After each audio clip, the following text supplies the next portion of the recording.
Guys, and welcome back to the Iron Personal Training YouTube channel. We are back with another video, and this time we're looking at a speed lower day. Again, we're miles behind sessions from when it took place and when we're showing them. So this is another video from February, but we're doing 140 kilos SSB into doubled green elite FTS bands, 8 sets of 2. And we've just basically filmed like the first part of this, sped up the rest in between, just so you can give an idea of how speed works, because what a lot of people get when we speed work is they have too longer break in between sets. You want a maximum of a minute, somewhere between 30 seconds to a minute, I would say is optimal. As you can see, we did the first set that moved nicely. We're now coming on to the second set, and like I say, we do 8 sets of 2, so we're coming down, sat in the box, and then driving up to be nice and explosive.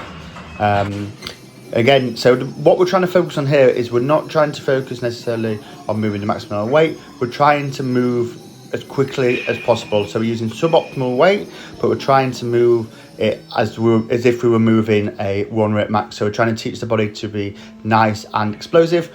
While we're doing this with the bands are obviously going to try and pull us down and stop us from moving. So we're going to have to break over the band tension as we're coming up as well, which again is going to teach the body to be more explosive when we're squatting.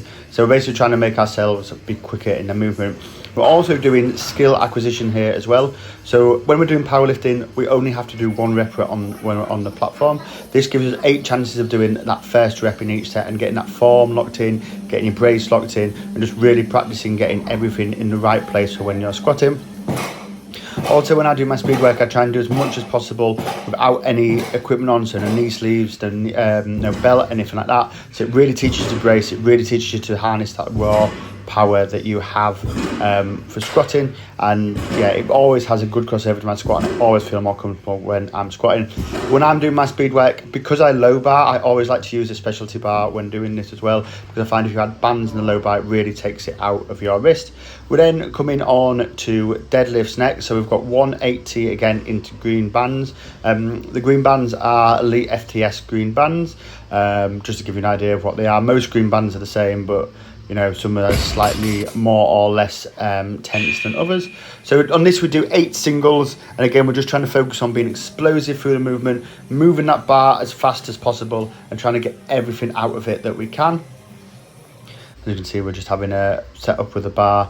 Again, if you do like this kind of style where we speed up the rest in between and do show all the reps of the speed work or most of the reps in the speed work, let me know. If you think this is quite boring and you'd just like to see the reps, you can do that. Or if you'd just like to see a couple of the sets or reps just to get an idea of what we're doing, do let me know in the comments. I would be very appreciative of any feedback of what you would like to see in the videos going forward. So the only protective, well, it's not really a protective thing, the only bit of like lifting aid equipment I use while doing speed work is a gum shield. I like to lift with a gum shield in, and I hope that being able to bite on it just makes me more explosive while I'm going through the movement basically. So yeah, that's the only thing that I use. If you've never lifted with a gum shield before, it is something that I would really recommend trying. There's loads of different places that you can like get lifting gum shield from. I have a full gum shield because luckily one of my clients, the dentist, who offered to make me one for free. So it even has an Iron Personal Training logo on, which is quite cool. I think it's quite cool anyway. But as you can see, as we're coming through these movements, we're trying to be as explosive as possible, really working on that lockout. If you follow my channel for a while, you know in my deadlift, the lockout is usually the area that I am weakest at. I'm usually quick off the floor, and then it gets slower as we get to that lockout position. So we're just trying to improve our strength through that position. And as we're working our way through, it does get hard. We've actually upped our deadlift percentage. So before, usually what we do what I usually do on my speed work is 3-week waves, undulating waves. So we start at 50% bar of your 1 rep max bar weight, 55% 1 rep max bar weight for week 2, and then 60% for week 3, using the same resistance all the way through. What I've done for my deadlifts is instead of going from 50 to 60, been going from 60 to 70, just to try and make it a little bit more of a crossover to my proper deadlift, and just to see if that doing that little bit heavier has a better crossover, because what I'm doing in this stage as well, as we've spoken about before, is I'll have 1 week where I do heavy squats, 1 week where I do heavy deadlifts, and work it out like that. So it just means that we're getting a little bit more of that heavier work ingrained even when we're doing the lighter speed sessions. And yeah, if you need to know more about speed work, obviously feel free to drop me a message. But the best way to learn about how speed work and how to do like dynamic effort stuff is buying the book of methods and just reading through that. It'll teach you a few different ways of how you can do speed work, and you can just find the ones that work best for you. It's 40 quid on the Westside Barbell site, and if you really want to lift, you really want to train, there really isn't much you could spend 40 quid on and get much more out of. I think it's been really useful for me and my training and how I train clients. So yeah, I definitely recommend giving that a look at. Next we come up to one of my favourite accessory works, which is a front squat with a safety bar.